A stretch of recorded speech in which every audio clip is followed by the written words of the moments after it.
with lance, like many other weapons, if you're in this one dash to one jump height area, you can kind of get away with a lot of things.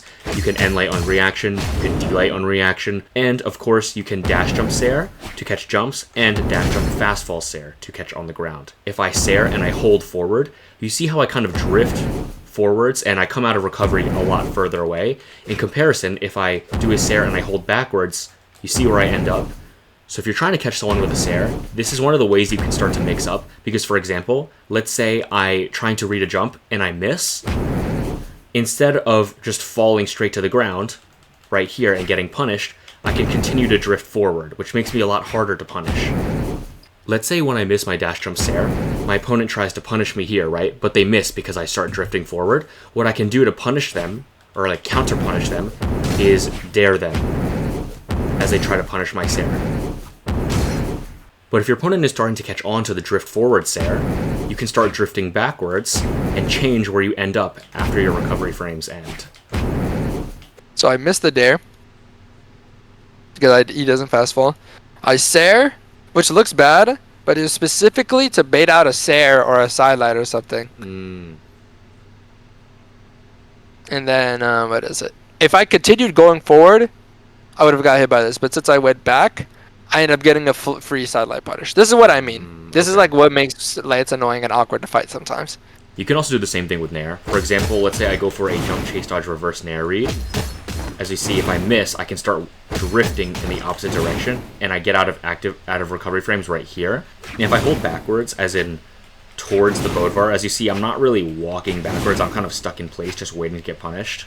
Whereas if I hold forwards after the nair, away from the bodvar, as you see, I kind of can drift away after the nair ends and before my recovery frames end. You saw that drift? Like, that was like what I was talking about. Right there is a good example. Where I tried to read an up dodge, but it didn't happen, so I just drift back. Okay. And then I end up reading him. I read him with a dash jump there. There's like a full read. I expect him to jump. Because sair has so much movement, and like I talked about the drift, you can do a lot of crazy things on platform maps. Like, for example, like dashing off and doing some form of sair like this. Lance is kind of like canon in the way that you can cause a lot of chaos on the stage with the amount of movement you get on the aerial kit. Not even just the sair, but you can even do something like a dash off dair or a dash off nair even. And when your opponent gets used to this whole dash off the platform sair thing, you can kind of just start falling through the platform and sairing. This is a great mix-up, and in general, this is a great thing you should add to your arsenal on any weapon, because a lot of people will like to dash off platforms, and this is something that can be punished. Players at the highest level are looking to punish people dashing off the platform, so just falling through the platform is a great option too. In general, there's a lot of covering yourself and double whiffing with dlight. For example, I'm sure we've all seen this one. The Lance player does an dlight, they miss, you try to punish the dlight, and then they do a dlight, right, to wake you up. Another way you can incorporate this is, let's say you're going for this jump, chase, dodge, nair read. This is a very strong read after both dlight and dlight like this. Let's say, for example, you miss the read, and your opponent is going to try and punish the nair as they dodge out. You can wake up with a dlight right after. I mean, you can really do this dlight wake up out of anything. Like, let's say, for example, I miss a sair as I'm going down. I can even do a dlight off of there. Something that's funny is you can even do ground pound into dlight, which I'll show a clip on screen right now. But if you miss a ground pound like this on stage, you can bait into a dlight like this. Told you it worked! Told you!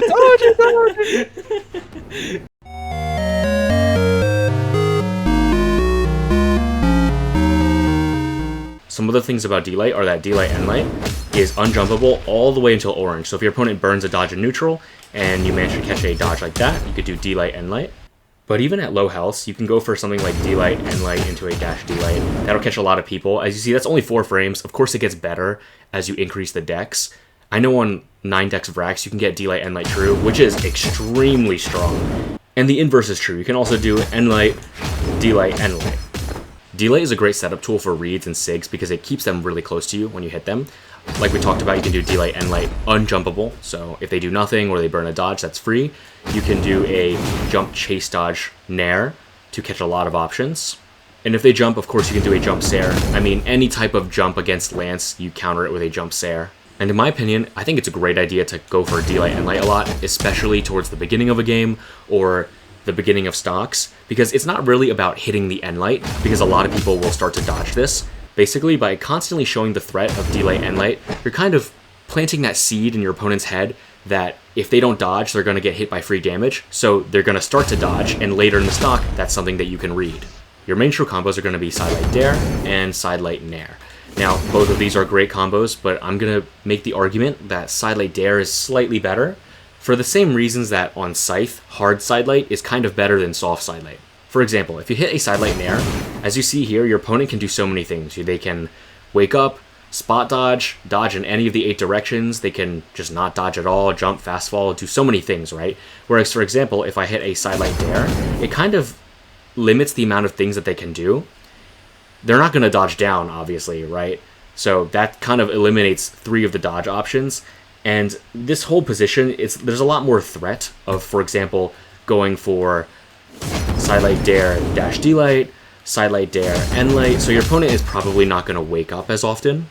So that's kind of why I prefer to go for side-light dair versus side-light nair, because in theory there's less options, so it's easier to read them.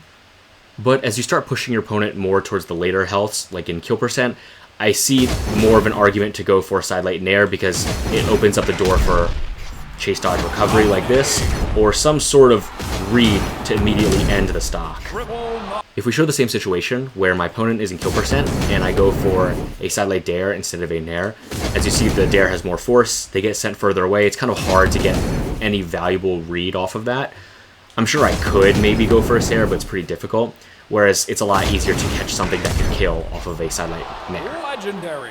Now as for the reads, you can do side-light dair into end-light, that's 1 frame, great for catching if they have no dodge or if they do nothing. You can also do side-light dair dlight, which is also 1 frame, and the end-light follow-up is 2 frames after. On vraxx, that dlight end-light again will be true. You can do side-light dair into a jump chase dodge nair. Again, like I showed before, I mean, this jump chase dodge nair is a valuable read off of many different moves. And of course, after you hit the nair, you can continue to follow up afterwards. After nair, you can pretty much do any aerial. I mean, you can do nair into nair. Of course, you can do nair into sair like I showed there. And you can even technically do nair into dair to read like fast falls, which of course has more follow potential after that. Side-light dair into dair is a great way to catch in dodges. I guess technically, yes, you can catch out dodges with it, but it's kind of difficult. At this point, I wouldn't go for dair. I would just try to follow with another side-light like that. Side-light dair into jump sair, catch jumps of course, and side-light dair into sig. Many of the Lance Legends have great sigs that cover out of this position. And that's of course if you want to do side-light dair, but if you want to do side-light nair, a lot of times you can kind of just react to your opponent with another aerial. Most of the time I'm looking for nair into nair, for a nair juggle. And with how this move used to be, I know a lot of people like to think about how it hits up and over you, and a little bit behind you, right? But this hitbox has gotten nerfed so many times over the years that most people, I mean in my experience, aren't getting hit by this. The way that I found to line up the nair is to consider that the move starts here, 45-degree angle below you, and most of it comes out here, right? Parallel to you. So when I try to line up this move, I try to be kind of parallel to my opponent like this, and try to hit them with that initial first part of the hitbox. And the same thing goes for hitting nairs on the ground. A lot of times I'm looking to try and be like parallel to my opponent like this, not doing it backwards, because as we see here, you used to be able to do like this backwards nair into some form of like end-light or d-light, but nowadays you can't really do that anymore. So I try to face my opponent like this. Some other things to consider are that on platform maps, you can do something like a side-light nair into an end-light, or side-light nair into d-light. This is pretty much always like super jumpable, but it does catch a lot of people.